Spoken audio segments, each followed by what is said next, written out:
What is up, everybody, and welcome back to the channel. It's me. We're back at it. It's been a while since we made the last video. I know I've been slacking, but it was holiday season. I was taking a break from the content, but we're back at it with some NFL playoff predictions.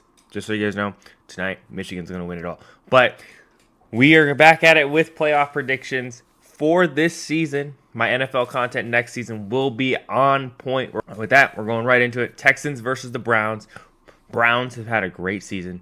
Joe Flacco coming in hot. Old man Flacco taking the Browns to the playoffs. CJ Stroud on the Texans. Not going to know what to do. Browns winning this 28-21. No question. It's going to be a close game. It's going to be one score. I think Browns are going to come in. It's going to be a two-minute drive in the fourth quarter, score that last winning touchdown, and yeah, they're going to go on to the next round. I believe in the Joe Flacco story, but I can understand if you guys pick the Texans to win this, just as the CJ Stroud, I would say, is more experienced on the higher level. Like, Joe Flacco's old, but like there's a lot of good players on the Texans team. Next Saturday game is at 8 o'clock. This is going to be a cold one in Kansas. I just looked at the Doppler. There's not going to be snow, but it says it's going to be around like 7 degrees. That mixed with the wind. I'm a Midwest kid. Wind was always the killer. If it's windy, it's probably a wind chill of like -10. That's what's going to be out there in Kansas City. It's going to be freezing. Unfortunate for the Dolphins losing to the Bills in that close matchup. The Dolphins just kept getting injuries on defense. But this game, everyone is questionable to return on Saturday. I think if the Dolphins can get their wide receiver Waddle, Xavier Howard, and their rookie running back, I think the Dolphins can take this away. If they don't get all those players, I think it's going to be a lot more up in the air on who's going to win. I think it's going to be more of a pick 'em. -3.5 is rough. It's about a pick 'em. A field goal game.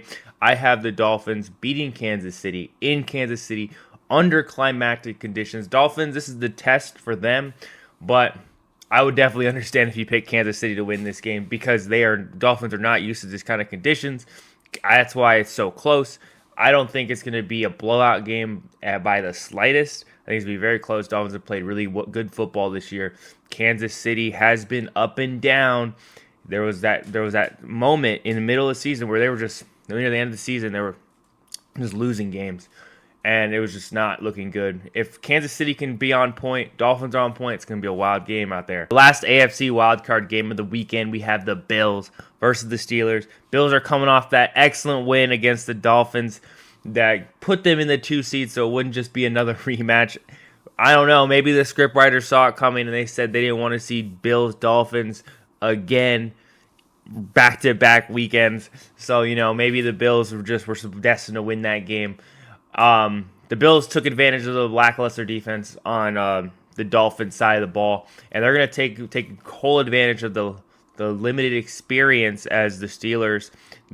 This is the highest spread of the weekend. I do have Bills winning by at least 10 points. It's not going to be as cold as Kansas City out there, but it's going to be hella windy. It's going to be 24 degrees. It would have previously snowed on the next day. There is a chance of snow, but who knows? Maybe as the week goes on, that snow forecast for Saturday will move into Sunday and it'll be a snowy playoff game. But I don't think it's going to happen in that realm, but I do have Buffalo winning it. They're a more experienced team. Josh Allen has been here before, and they're going to take care of business. Congratulations to the Steelers for making it to the playoffs, but it's going to be a short-lived run. The next game that everyone's going to watch is the Dallas Cowboys, Green Bay Packers, Sunday at 4:30. Dallas, it says -7.5, but if we know better, the Dallas Cowboys are one of those teams that we just don't know what's going to happen in the playoffs. We don't know how consistent they will be. The Dallas Cowboys have been looking insane all year, dominating teams left and right, looking amazing. But this game, I have a theory that the Dallas Cowboys will just never make it through the playoffs. But I have them winning first round because the Packers, unfortunately, are not that good. Like, it's not... For all those Packer fans, I'm sorry, but your team, this is not that good. watching that game against the Bears, watching the season, it was just your offense isn't very good, your defense isn't very good, but I don't think that the Cowboys are going to blow them out. I think Green Bay is going to hold in there because it's going to be one of those like under the lights of the dome, sitting there going, we will be better. Yeah, there's a lot of cope in this prediction here, but I think Dallas is going to come out on top. They're going to take care of business. Maybe be up 21-10, and then Packers try to make a last-minute run.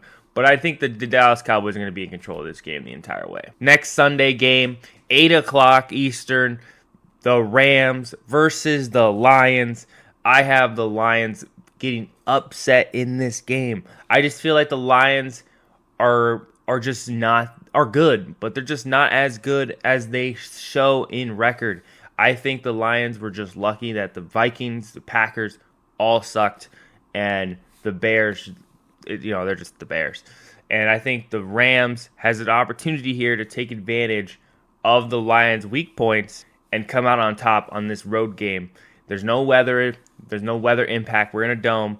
So I think the Rams are going to come out 24-21 in this game with a big upset this weekend. And the last NFC wild card game is the Buccaneers versus the Eagles. Baker Mayfield has shown out for the haters. They say Baker isn't good. They're not. Baker just isn't there. I know no one's talking about it, but the Buccaneers are in the playoffs. I know the division is lackluster and weak, but they're in the playoffs. They're have home field advantage against the Eagles, but the Eagles are just better. Like the Eagles and the Cowboys were just so good, they just couldn't pick. If anything, I would put the Eagles in a better seed, but just the way that the land is written, I think the Eagles are going to come out on top 24-21. Buccaneers have home field advantage. It's going to be a crazy game out there in Tampa Bay, but I don't think Tampa Bay is going to be able to take control. -2.5, it's a very close one. Eagles have already beaten Tampa Bay this year, but it wasn't very close. I wasn't going to take that into account because at the beginning of the season, Tampa was still trying to find themselves. But now that they found themselves, it's still just not going to be enough to beat the Eagles.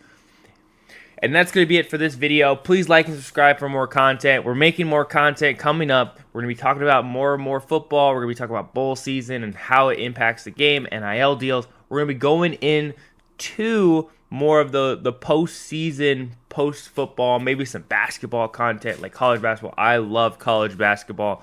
I watch it all the time. We're going to start making more content with that. Maybe some of the other football world, like the new semi-pro, pro-ish teams. I don't know. The freaking, whatever they call it now, the USFL or whatever, extreme football. I don't know. But that's what we're going to be doing in next coming weeks. Please like and subscribe if you like this kind of content. Peace.